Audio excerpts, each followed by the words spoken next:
Confesiones de San Agustín. Libro octavo. Dios mío, que yo te recuerde en acción de gracias y confiese tus misericordias sobre mí. Que mis huesos se empapen de tu amor y digan: Señor, ¿quién semejante a ti? Rompiste mis ataduras. Te sacrifiqué yo un sacrificio de alabanza. Contaré cómo las rompiste, y todos los que te adoran dirán cuando lo oigan: Bendito sea el Señor, en el cielo y en la tierra. Grande y admirable es el nombre suyo. Tus palabras, Señor, se habían pegado a mis entrañas, y por todas partes me veía cercado por ti.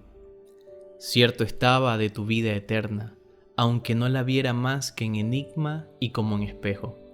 Y así no tenía ya la menor duda sobre la sustancia incorruptible, por proceder de ella toda sustancia, ni lo que deseaba era estar más cierto de ti, sino más estable en ti. En cuanto a mi vida temporal, todo eran vacilaciones, y debía purificar mi corazón de la vieja levadura, y hasta me agradaba el camino, el Salvador mismo, pero tenía pereza de caminar por sus estrecheces. Tú me inspiraste entonces la idea, que me pareció excelente, de dirigirme a Simpliciano, que aparecía a mis ojos como un buen siervo tuyo y en el que brillaba tu gracia. Había oído también de él que desde su juventud vivía devotísimamente, y como entonces era ya anciano, me parecía que en edad tan larga, empleada en el estudio de tu vida, estaría muy experimentado y muy instruido en muchas cosas, y verdaderamente así era. Por eso quería yo conferir con él mis inquietudes, para que me indicase qué método de vida sería el más a propósito en aquel estado de ánimo en que yo me encontraba para caminar por tu senda. Porque veía yo llena a tu iglesia, y que uno iba por un camino y otro por otro. En cuanto a mí, me disgustaba lo que hacía en el siglo, y me era ya carga pesadísima, no encendiéndome ya, como solían, los apetitos carnales, con la esperanza de honores y riquezas, a soportar servidumbre tan pesada, porque ninguna de estas cosas me deleitaba ya en comparación de tu dulzura y de la hermosura de tu casa, que ya amaba. Mas me sentía todavía fuertemente ligado a la mujer, y como el apóstol no me prohibía casarme, bien que me exhortara a seguir lo mejor al desear vivísimamente que todos los hombres fueran como él. Yo, como más flaco, escogía el partido más fácil, y por esta causa me volvía tardo en las demás cosas, y me consumía con agotadores cuidados por verme obligado a reconocer en aquellas cosas que yo no quería padecer algo inherente a la vida conyugal, a la cual, entregado, me sentía ligado. Había oído de boca de la verdad que hay eunucos que se han mutilado a sí mismos por el reino de los cielos, bien que añadió que lo haga quien pueda hacerlo. Vanos son ciertamente todos los hombres en quienes no existe la ciencia de Dios, y que por las cosas que se ven no pudieron hallar al que es. Pero ya había salido de aquella vanidad y la había traspasado, y por el testimonio de la creación entera te había hallado a ti, Creador nuestro, y a tu Verbo, Dios en ti y contigo un solo Dios, por quien creaste todas las cosas. Otro género de impíos hay, el de los que, conociendo a Dios, no le glorificaron como tal o le dieron gracias. También había caído yo en él, mas tu diestra me recibió y me sacó de él, y me puso en que pudiera convalecer, porque tú has dicho al hombre: He aquí que la piedad es la sabiduría, y no quieras parecer sabio, porque los que se dicen ser sabios son vueltos necios. Ya había hallado yo, finalmente, la margarita preciosa, que debía comprar con la venta de todo, pero vacilaba. Me encaminé pues a Simpliciano, padre de la colación de la gracia bautismal del entonces obispo Ambrosio, a quien éste amaba verdaderamente como a padre. Le conté los asenderiados pasos de mi error, mas cuando le dije haber leído algunos libros de los platónicos, que Victorino, retórico en otro tiempo de la ciudad de Roma, y del cual había oído decir que había muerto cristiano, había vertido a la lengua latina, me felicitó por no haber dado con las obras de otros filósofos, llenas de falacias y engaños, según los elementos de este mundo, sino con estos en los cuales se insinúa por mil modos a Dios y su verbo.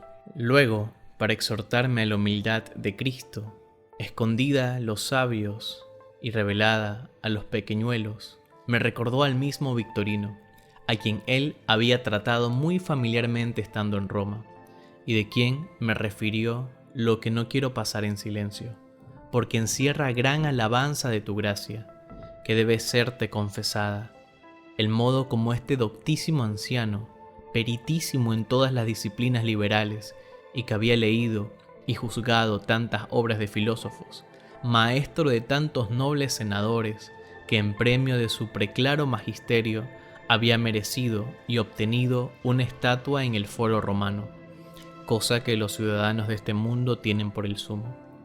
Venerador hasta aquella edad de los ídolos, y partícipe de los sagrados sacrilegios, a los cuales se inclinaba entonces casi toda la hinchada nobleza romana, mirando propicios ya a los dioses monstruos de todo género y a Anubis, el ladrador, que en otro tiempo habían estado en armas contra Neptuno y Venus y contra Minerva, y a quienes vencidos la misma Roma les dirigía súplicas ya, a los cuales tantos años este mismo anciano Victorino había defendido con voz aterradora. No se avergonzó de ser siervo de tu Cristo e infante de tu fuente, sujetando su cuello al yugo de la humildad y sojuzgando su frente al oprobio de la cruz. Oh Señor, Señor, que inclinaste los cielos y descendiste, tocaste los montes y humearon. ¿De qué modo te insinuaste en aquel corazón? Leía, al decir de Simpliciano, la Sagrada Escritura e investigaba y escudriñaba curiosísimamente todos los escritos cristianos, y decía a Simpliciano, no en público, sino muy en secreto y familiarmente: ¿sabes que ya soy cristiano? A lo cual respondía aquel: no lo creeré ni te contaré entre los cristianos mientras no te vea en la iglesia de Cristo. A lo que éste replicaba burlándose: ¿pues qué? ¿Son acaso las paredes las que hacen a los cristianos? Y esto de que ya era cristiano lo decía muchas veces, contestándole lo mismo otras tantas Simpliciano, oponiéndole siempre aquel la burla de las paredes. Y era que temía ofender a sus amigos, soberbios adoradores de los demonios, juzgando que desde la cima de su babilónica dignidad, como cedros del Líbano, aún no quebrantados por el Señor, habían de caer sobre él sus terribles enemistades. Pero después que, leyendo y suplicando ardientemente, se hizo fuerte, y temió ser negado por Cristo delante de sus ángeles, si él temía confesarle delante de los hombres. Y le pareció que era hacerse reo de un gran crimen avergonzarse de los sacramentos de humildad de tu verbo, no avergonzándose de los sagrados sacrilegios de los soberbios demonios, que él, imitador suyo y soberbio, había recibido. Se avergonzó de aquella vanidad y se sonrojó ante la verdad. Y de pronto e improviso dijo a Simpliciano, según este mismo contaba: vamos a la iglesia, quiero hacerme cristiano. Este, no cabiendo en sí de alegría, fuese con él, quien una vez instruido en los primeros sacramentos de la religión, dio su nombre para ser, no mucho después, regenerado por el bautismo, con admiración de Roma y alegría de la iglesia. Le veían los soberbios y se llenaban de rabia, rechinaban sus dientes y se consumían. Mas tu siervo había puesto en el Señor Dios su esperanza y no atendía a las vanidades y locuras engañosas. Por último, cuando llegó la hora de hacer la profesión de fe, que en Roma suele hacerse por los que van a recibir tu gracia en presencia del pueblo fiel, con ciertas y determinadas palabras retenidas de memoria y desde un lugar eminente, ofrecieron los sacerdotes a Victorino. Decía aquel, Simpliciano, que la recitase en secreto, como solía concederse a los que juzgaban que habían de tropezar por la vergüenza. Mas él prefirió confesar su salud en presencia de la plebe santa, porque ninguna salud había en la retórica que enseñaba, y sin embargo la había profesado públicamente. ¿Cuánto menos, pues, debía temer ante tu mansa grey pronunciar tu palabra el que no había temido a turbas de locos en sus discursos?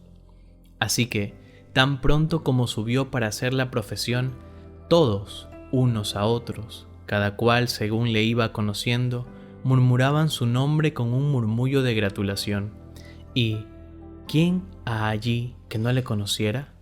Y un grito reprimido salió de la boca de todos los que con él se alegraban: «¡Victorino! ¡Victorino!». Presto gritaron por la alegría de verle, mas presto callaron por el deseo de oírle. Hizo la profesión de la verdadera fe con gran entereza, y todos querían arrebatarle dentro de sus corazones, y realmente le arrebataban amándole y gozándose de él, que éstas eran las manos de los que le arrebataban. Dios bueno, ¿qué es lo que pasa en el hombre para que se alegre más de la salud de un alma desahuciada y salvada del mayor peligro que si siempre hubiera ofrecido esperanzas o no hubiera sido tanto el peligro? También tú, Padre misericordioso, te gozas más de un penitente que de 99 justos que no tienen necesidad de penitencia. Y nosotros oímos con grande alegría el relato de la oveja descarriada, que es devuelta al redil en los alegres hombros del buen pastor, y el de la dracma, que es respuesta de tus tesoros después de los parabienes de las vecinas a la mujer que la halló, y lágrimas arranca de nuestros ojos el júbilo de la solemnidad de tu casa cuando se lee en ella de tu hijo menor que era muerto y revivió, había perecido y fue hallado. Y es que tú te gozas en nosotros y en tus ángeles, santos por la santa caridad, pues tú eres siempre el mismo, por conocer del mismo modo y siempre las cosas que no son siempre ni del mismo modo. Pero, ¿qué ocurre en el alma para que ésta se alegre más con las cosas encontradas o recobradas y que ella estima que si siempre las hubiera tenido consigo? Porque esto mismo testifican las demás cosas, y llenas están todas ellas de testimonios que claman: así es. Triunfa victorioso el emperador, y no venciera si no peleara. Mas cuanto mayor fue el peligro de la batalla, tanto mayor es el gozo del triunfo. Combate una tempestad a los navegantes y amenaza tragarlos, y todos palidecen ante la muerte que les espera. Se serenan el cielo y el mar, y se alegran sobremanera, porque temieron sobremanera. Enferma una persona amiga, y su pulso anuncia algo fatal, y todos los que la quieren sana, enferman con ella en el alma. Sale del peligro, y aunque todavía no camine con las fuerzas de antes, hay ya tal alegría entre ellos como no la hubo antes, cuando andaba sana y fuerte. Aún los mismos deleites de la vida humana no los sacan los hombres de ciertas molestias, no impensadas y contra voluntad, sino buscadas y queridas. Ni en la comida ni en la bebida hay placer si no precede la molestia del hambre y de la sed. Y los mismos bebedores de vino no suelen comer antes alguna cosa salada que les cause cierto ardor molesto, el cual, al ser apagado con la bebida, produce deleite. Y cosa tradicional es, entre nosotros, que las desposadas no sean entregadas inmediatamente a sus esposos, para que no tenga a la que se le da por cosa vil como marido, por no haberla suspirado largo tiempo como novio. Y esto mismo acontece con el deleite torpe y execrable, esto con el lícito y permitido, esto con la sincerísima honestidad de la amistad, y esto lo que sucedió con aquel que era muerto y revivió, se había perdido y fue hallado, siendo siempre la mayor alegría precedida de mayor pena.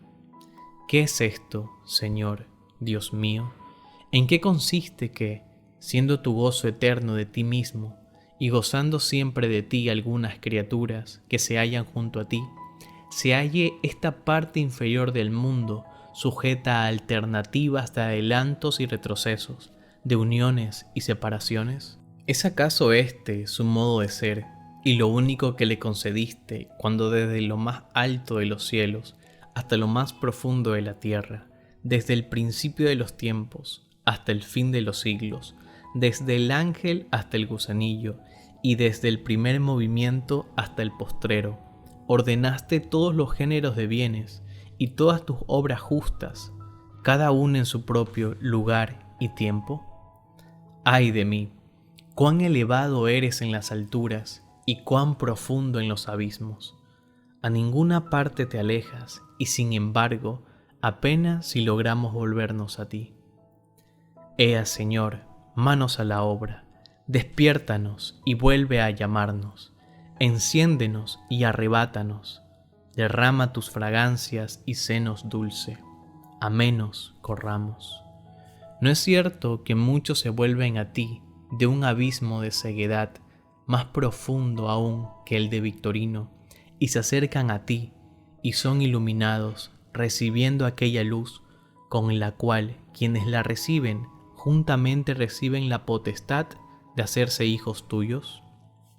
Mas, si éstos son poco reconocidos de los pueblos, poco se gozan de ellos aun los mismos que les conocen.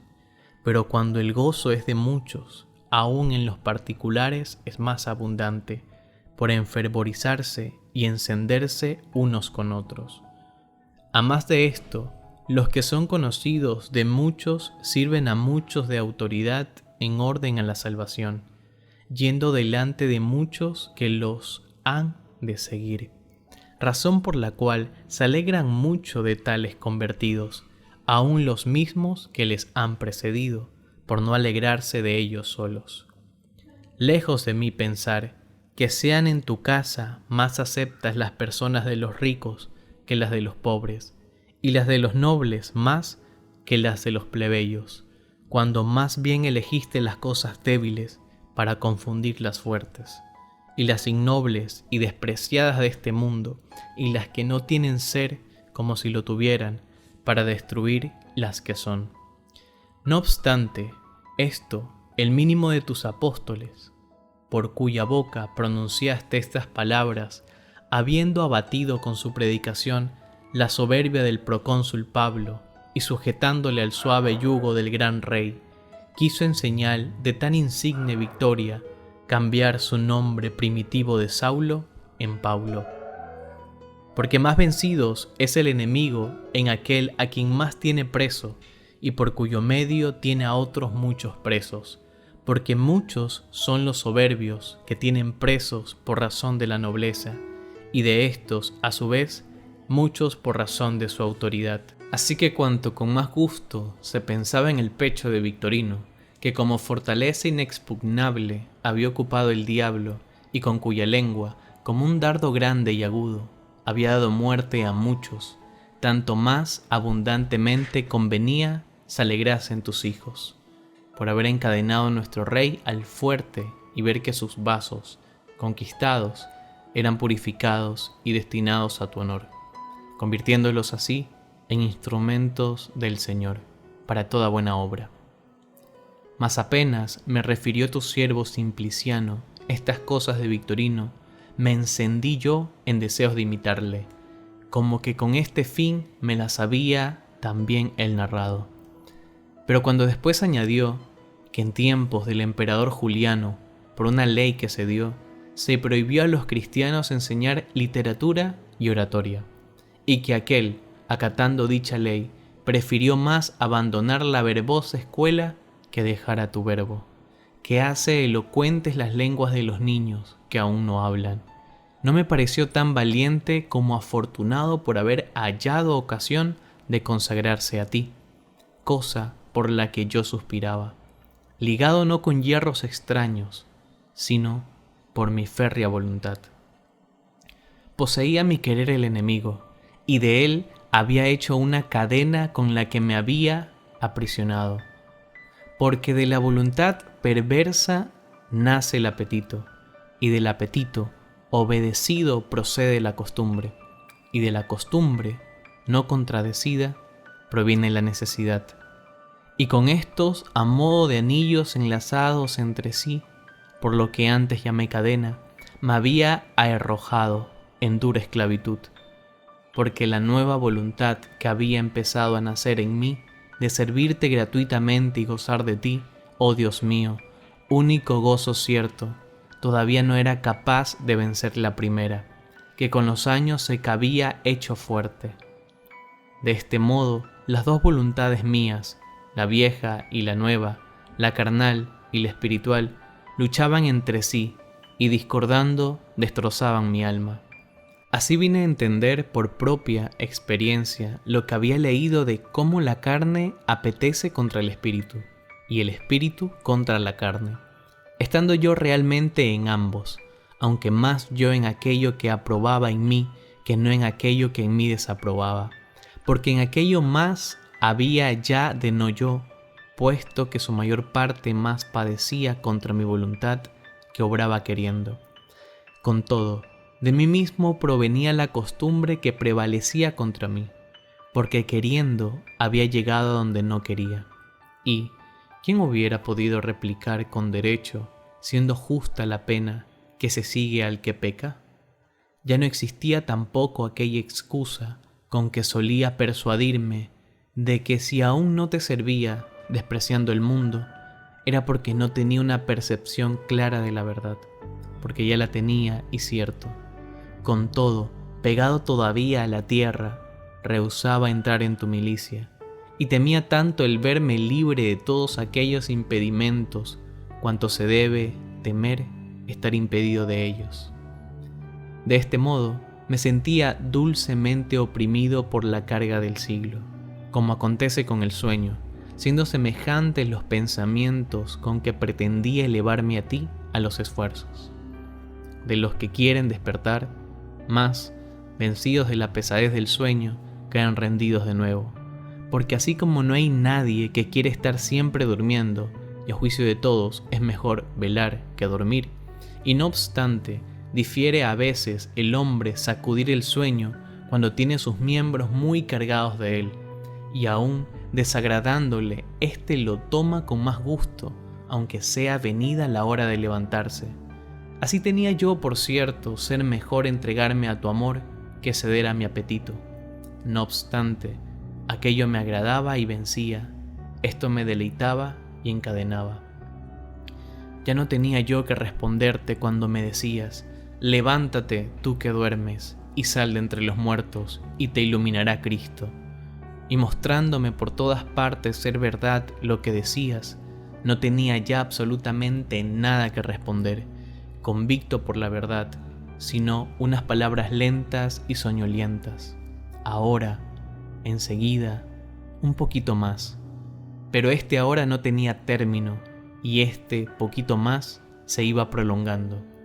En vano me deleitaba en tu ley, según el hombre interior, luchando en mis miembros otra ley contra la ley de mi espíritu, y teniéndome cautivo bajo la ley del pecado existente en mis miembros, porque ley del pecado es la fuerza de la costumbre, por la que es arrastrado y retenido el ánimo, aún contra su voluntad, en justo castigo de haberse dejado caer en ella voluntariamente. Miserable, pues, de mí, ¿quién habría podido librarme del cuerpo de muerte, sino tu gracia, por Cristo nuestro Señor? También narraré de qué modo me libraste del vínculo del deseo del coito, que me tenía estrechísimamente cautivo, y de la servidumbre de los negocios seculares, y confesaré tu nombre, oh Señor, ayudador mío y redentor mío.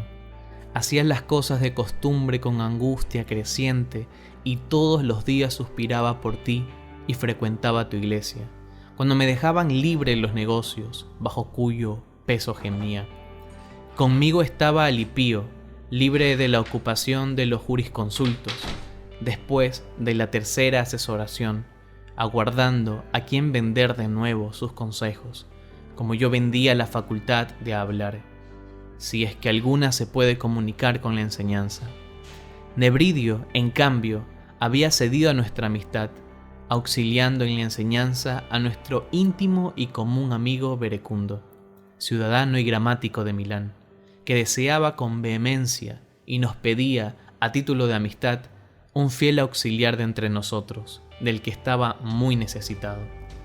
No fue, pues, el interés lo que movió a ello a Nebridio, que mayor lo podría obtener si quisiera enseñar las letras, sino que no quiso este amigo dulcísimo y mansísimo desechar nuestro ruego en obsequio a la amistad, mas hacía esto muy prudentemente, huyendo de ser conocido de los grandes personajes del mundo, evitando con ello toda preocupación de espíritu, que él quería tener libre y lo más desocupado posible para investigar, leer u oír algo sobre la sabiduría. Mas cierto día que estaba ausente Nebridio, no sé por qué causa, vino a vernos a casa, a mí y a Alipio, un tal Ponticiano, ciudadano nuestro en cualidad de africano, que servía en un alto cargo de palacio. Yo no sé qué era lo que quería de nosotros. Nos sentamos a hablar, y por casualidad clavó la vista en un códice que había sobre la mesa de juego que estaba delante de nosotros. La tomó, la abrió, y halló ser, muy sorprendentemente por cierto, el apóstol Pablo, porque pensaba que sería alguno de los libros cuya explicación me preocupaba. Entonces, sonriéndose y mirándome gratulatoriamente, me expresó su admiración de haber hallado por sorpresa delante de mis ojos aquellos escritos, y nada más que aquellos, pues era cristiano y fiel, y muchas veces se postraba delante de ti, oh Dios nuestro, en la iglesia con frecuentes y largas oraciones. Y como yo le indicara que aquellas escrituras ocupaban mi máxima atención, tomando él entonces la palabra, comenzó a hablarnos de Antonio, monje de Egipto, cuyo nombre era celebrado entre tus fieles y nosotros ignorábamos hasta aquella hora. Lo que como él advirtiera, se detuvo en la narración, dándonos a conocer a tan gran varón que nosotros desconocíamos, admirándose de nuestra ignorancia. Estupefactos quedamos oyendo tus probadísimas maravillas realizadas en la verdadera fe e Iglesia católica, y en época tan reciente y cercana a nuestros tiempos. Todos nos admirábamos, nosotros por ser cosas tan grandes, y él por sernos tan desconocidas. De aquí pasó a hablarnos de las muchedumbres que viven en monasterios, y de sus costumbres llenas de tu dulce perfume, y de los fértiles desiertos del yermo, de los que nada sabíamos. Y aún en el mismo Milán había un monasterio, extramuros de la ciudad, lleno de buenos hermanos, bajo la dirección de Ambrosio, y que también desconocíamos. Se alargaba Ponticiano y se extendía más y más, oyéndole nosotros atentos en silencio. Y de una cosa en otra vino a contarnos cómo en cierta ocasión, no sé cuándo, estando en Tréveris, salió él con 3 compañeros, mientras el emperador se hallaba en los juegos circenses de la tarde, a dar un paseo por los jardines contiguos a las murallas, y que allí se pusieron a pasear juntos en 2 al azar, uno con él por un lado y los otros 2 de igual modo por otro, distanciados. Caminando estos sin rumbo fijo, vinieron a dar en una cabaña en la que habitaban ciertos siervos tuyos, pobres de espíritu, de los cuales es el reino de los cielos. En ella hallaron un códice que contenía escrita la vida de San Antonio, la cual comenzó uno de ellos a leer, y con ello a admirarse, encenderse y a pensar, mientras leía, en abrazar aquel género de vida, y abandonando la milicia del mundo, servirte a ti solo. Eran estos 2 cortesanos de los llamados agentes de negocios, lleno entonces repentinamente de un amor santo y casto pudor, airado contra sí y fijos los ojos en su compañero, le dijo: «Dime, te ruego, ¿A dónde pretendemos llegar con todos estos nuestros trabajos? ¿Qué es lo que buscamos? ¿Cuál es el fin de nuestra milicia? ¿Podemos aspirar a más en el palacio que a amigos del César? Y aún en esto mismo, ¿qué no hay de frágil y lleno de peligros? ¿Y por cuántos peligros no hay que pasar para llegar a este peligro mayor? Y aún esto, ¿cuándo sucederá? En cambio, si quiero, ahora mismo puedo ser amigo de Dios. Dijo esto y, turbado con el parto de la nueva vida, volvió los ojos al libro que leía y se mudaba interiormente, donde tú le veías y se desnudaba su espíritu del mundo, como luego se vio. Porque mientras leyó y se agitaron las olas de su corazón, lanzó algún bramido que otro, y discernió y decretó lo que era mejor, y ya tuyo dijo a su amigo: yo he roto ya con ella nuestra esperanza, y he resuelto dedicarme al servicio de Dios, y esto lo quiero comenzar en esta misma hora y en este mismo lugar. Tú, si no quieres imitarme, no quieras contrariarme. Respondió éste que quería juntársela y ser compañero de tanta merced y tan gran milicia, y ambos tuyos ya comenzaron a edificar la torre evangélica, con las justas expensas del abandono de todas las cosas y de tu seguimiento. Entonces Ponticiano y su compañero, que paseaban por otras partes de los jardines buscándoles, dieron también en la misma cabaña, y hallándoles les advirtieron que retornasen, que era ya el día vencido. Entonces ellos, refiriéndole su determinación y propósito, y el modo cómo había nacido, y confirmándose en ellos tal deseo, les pidieron que, si no se les querían asociar, no les fueran molestos. Mas estos, en nada mudados de lo que antes eran, se lloraron a sí mismos, según decía, y les felicitaron piadosamente y se encomendaron a sus oraciones.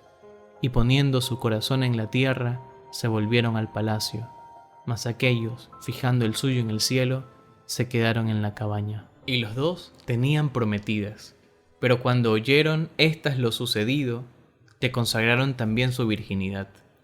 Narraba estas cosas Ponticiano, y mientras él hablaba, tú, Señor, me trastocabas a mí mismo, quitándome de mi espalda a donde yo me había puesto para no verme, y poniéndome delante de mi rostro para que viese cuán feo era, cuán deforme y sucio, manchado y ulceroso.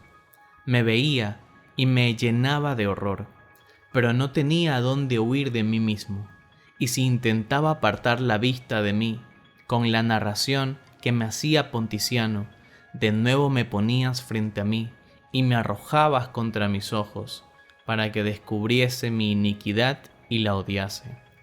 Bien la conocía, pero la disimulaba, y reprimía y olvidaba.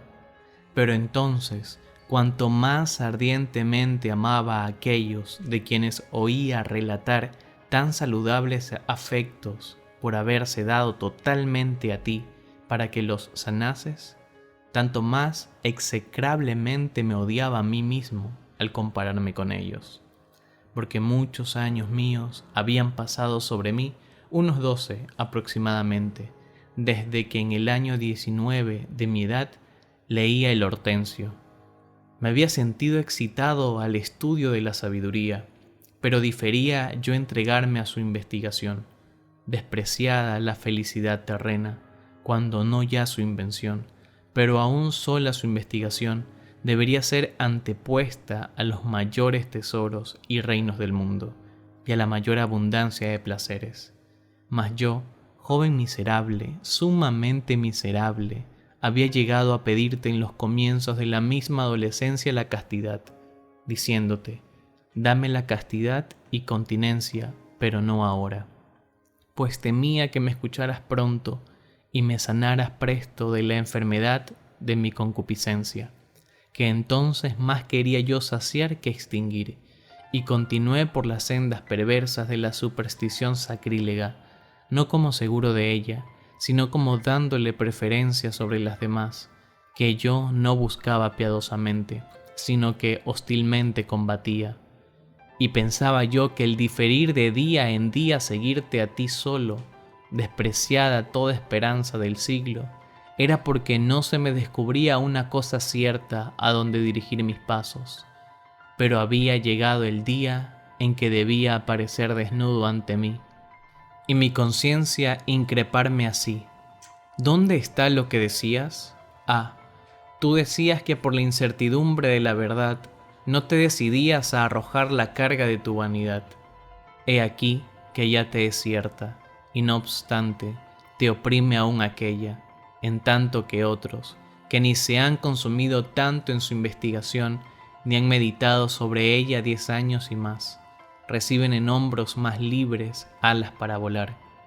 Con esto me carcomía interiormente y me confundía vehementemente con un pudor horrible mientras Ponticiano refería tales cosas, el cual, terminada su plática y la causa por qué había venido, se fue.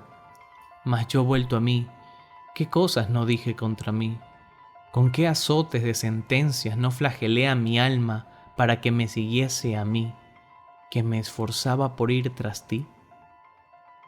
Ella se resistía, rehusaba aquello, pero no alegaba excusa alguna, estando ya agotados y rebatidos todos los argumentos.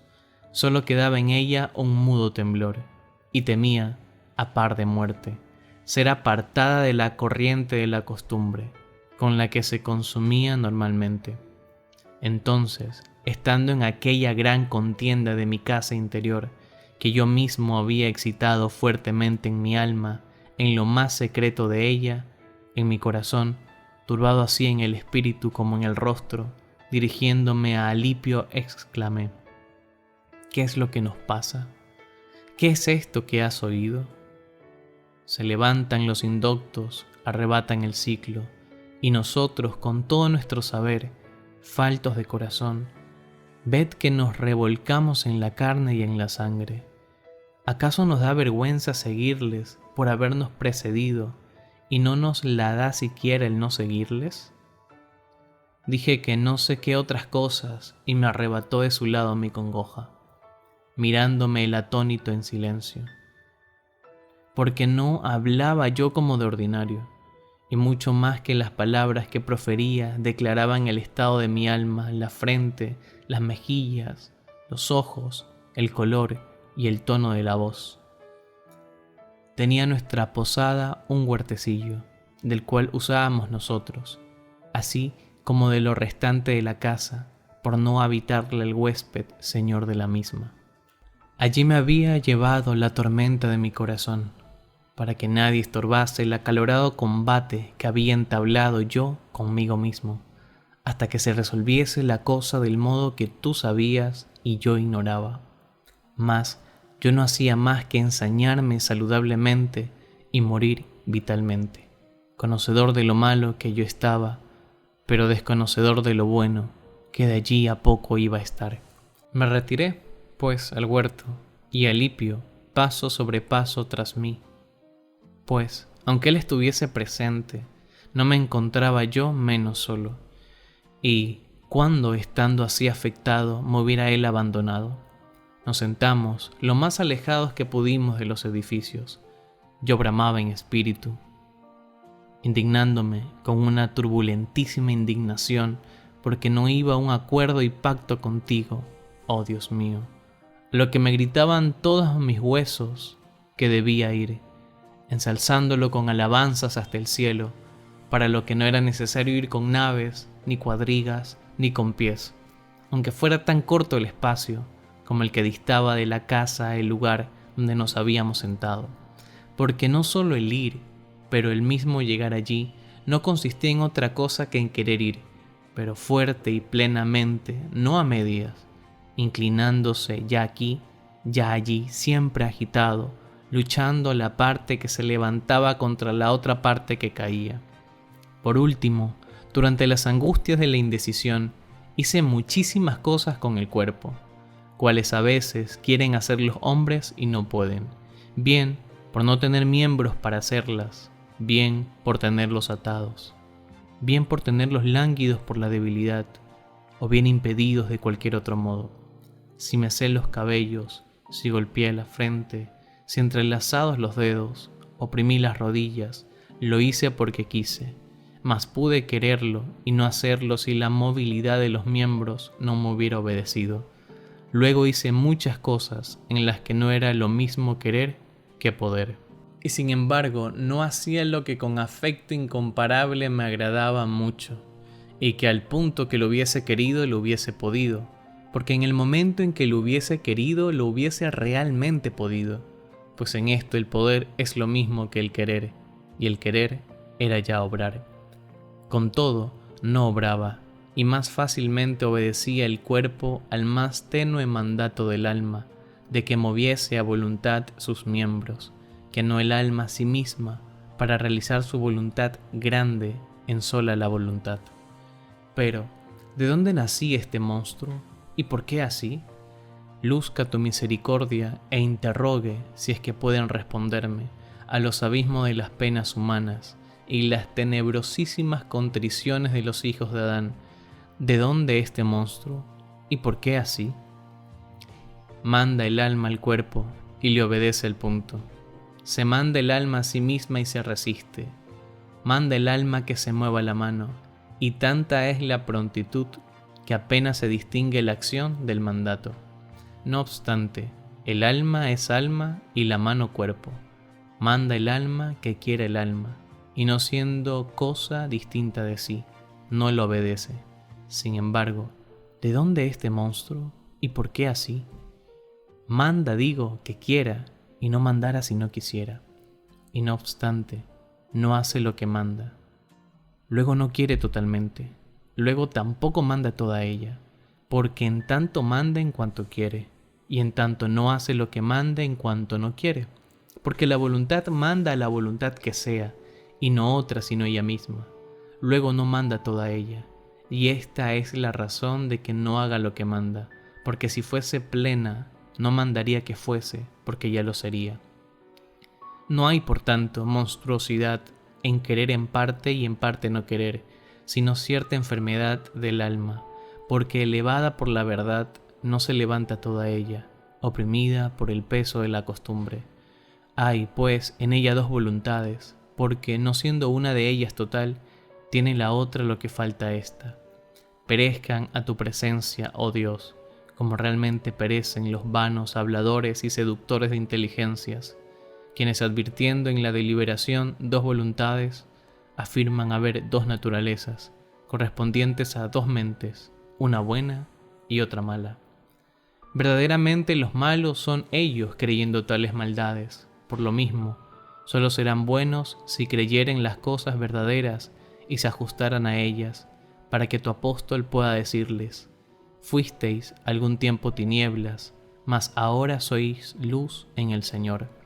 Porque ellos, queriendo ser luz, no en el Señor, sino en sí mismos, al juzgar que la naturaleza del alma es la misma que la de Dios, se han vuelto tinieblas aún más densas, porque se alejaron con ello de ti, con horrenda arrogancia.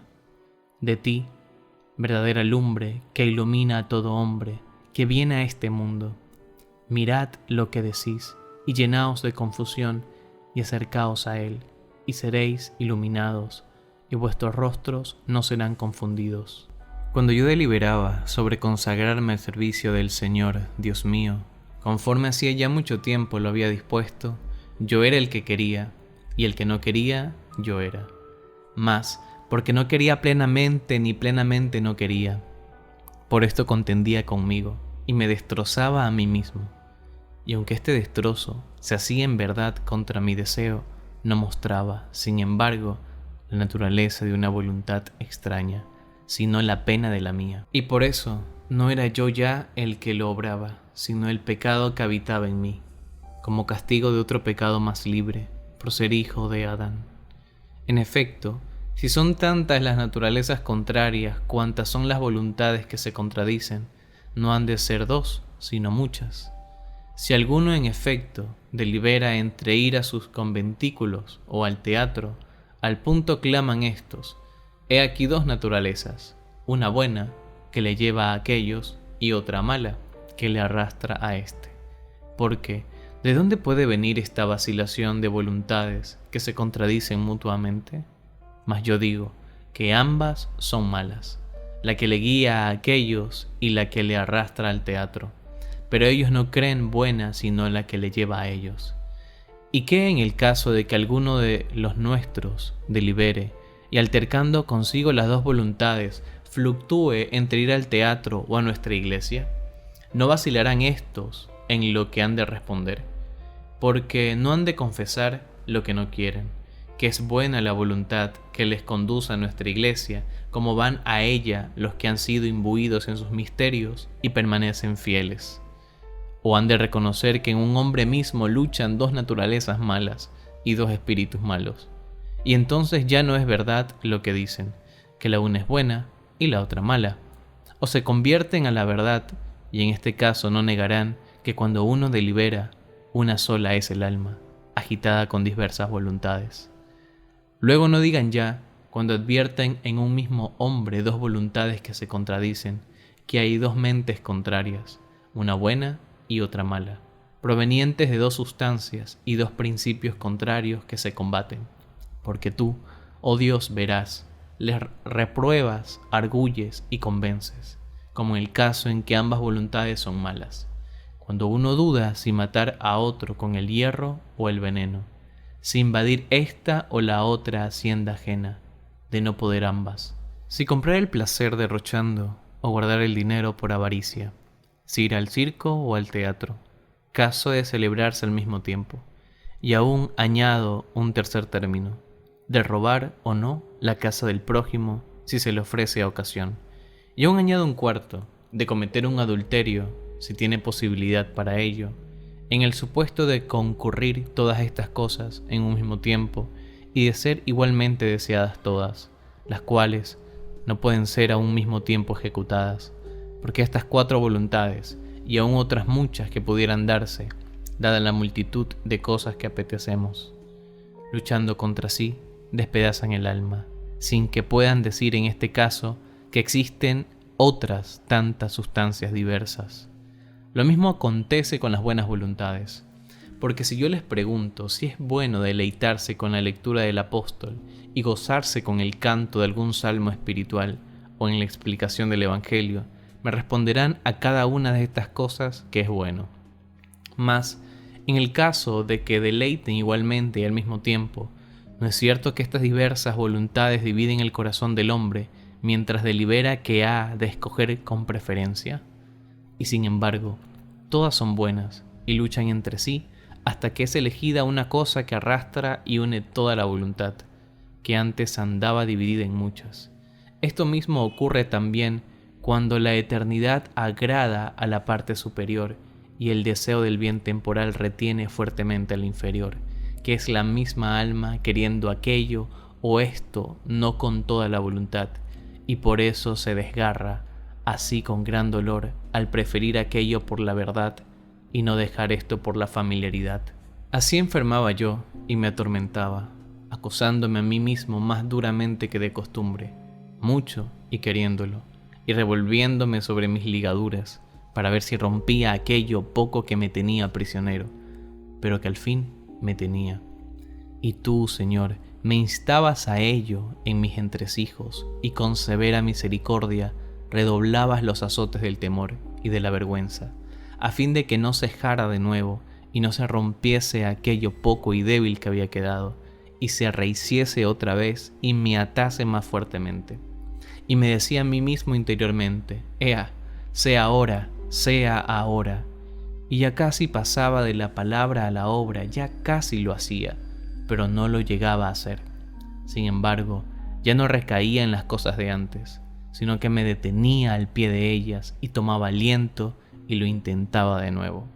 Y era ya un poco menos lo que distaba, y otro poco menos, y ya casi tocaba al término y lo tenía, pero ni llegaba a él, ni lo tocaba, ni lo tenía, dudando en morir a la muerte y vivir a la vida, pudiendo más en mí lo malo e inveterado que lo bueno desacostumbrado, y llenándome de mayor horror a medida que me iba acercando al momento en que debía mudarme.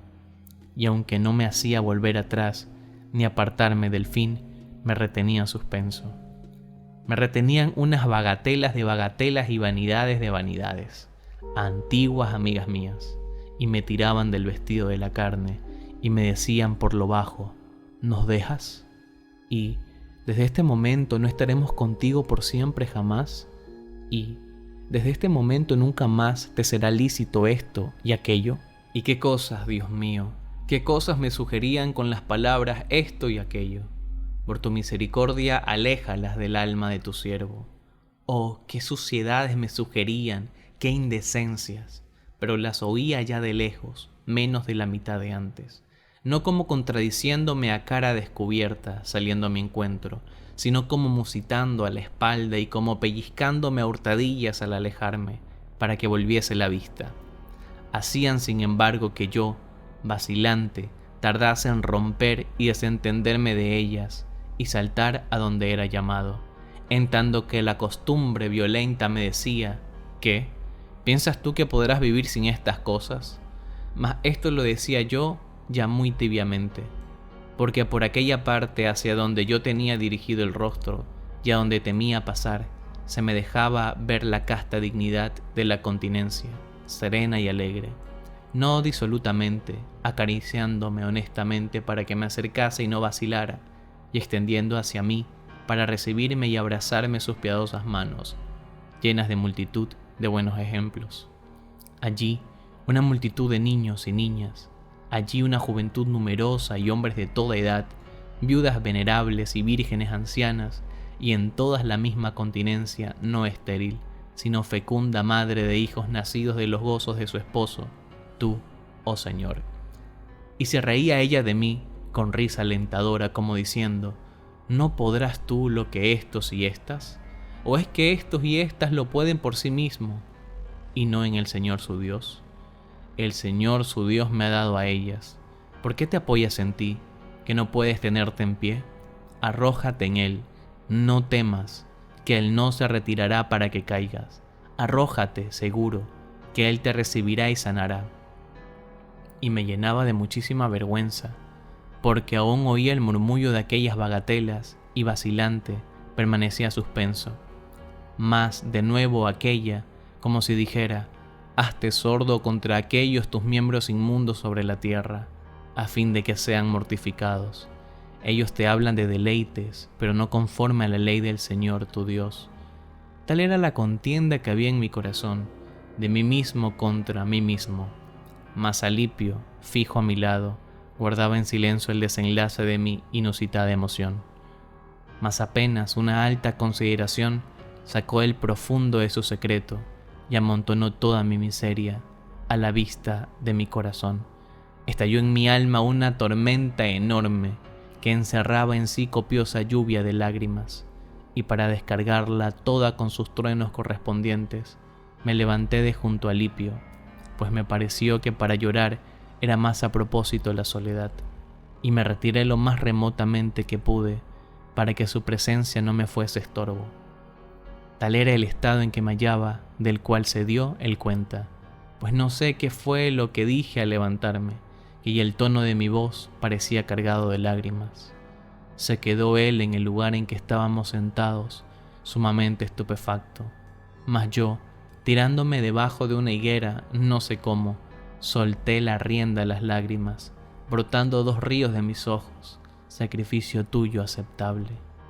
Y aunque no con estas palabras, pero sí con el mismo sentido, te dije muchas cosas como estas. Y tú, Señor, ¿hasta cuándo? ¿Hasta cuándo, Señor, has de estar irritado? No quieras más acordarte de nuestras iniquidades antiguas. Me sentía aún cautivo de ellas y lanzaba voces lastimeras. ¿Hasta cuándo?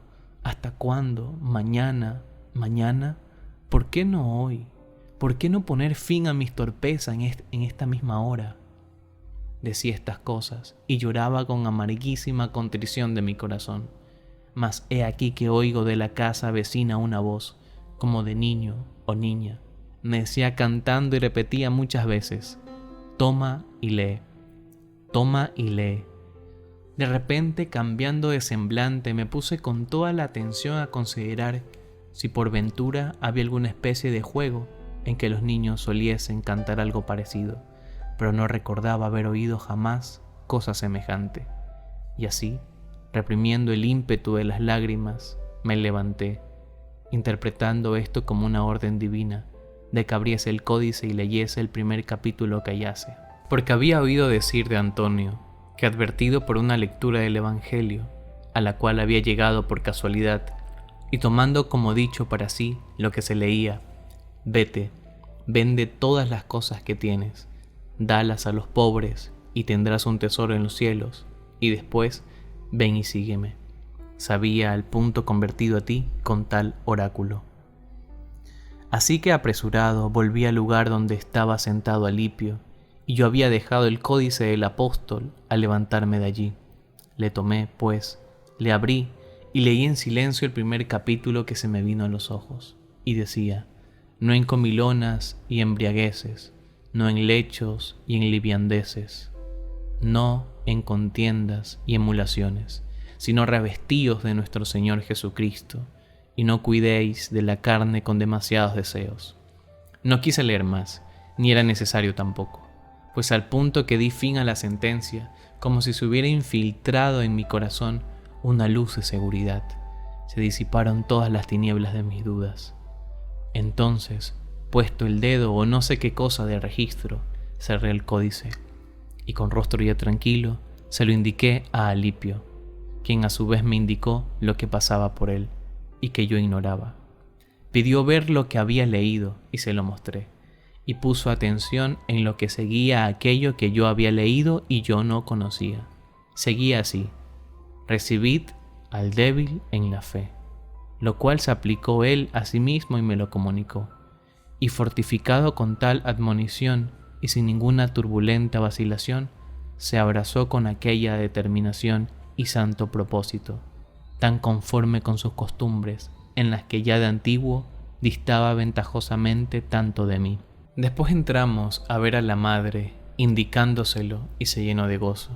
Le contamos el modo como había sucedido, y saltaba de alegría y cantaba victoria, por lo cual te bendecía a ti, que eres poderoso para darnos más de lo que pedimos o entendemos, porque veía que le habías concedido respecto de mí mucho más de lo que constantemente te pedía con gemidos lastimeros y llorosos, porque de tal modo me convertiste a ti, que ya no apetecía esposa ni abrigaba esperanza alguna de este mundo, estando ya en aquella regla de fe sobre la que hacía tantos años me habías mostrado a ella, y así convertiste su llanto en gozo, mucho más fecundo de lo que ella había apetecido, y mucho más caro y casto que el que podía esperar de los nietos que le diera mi carne.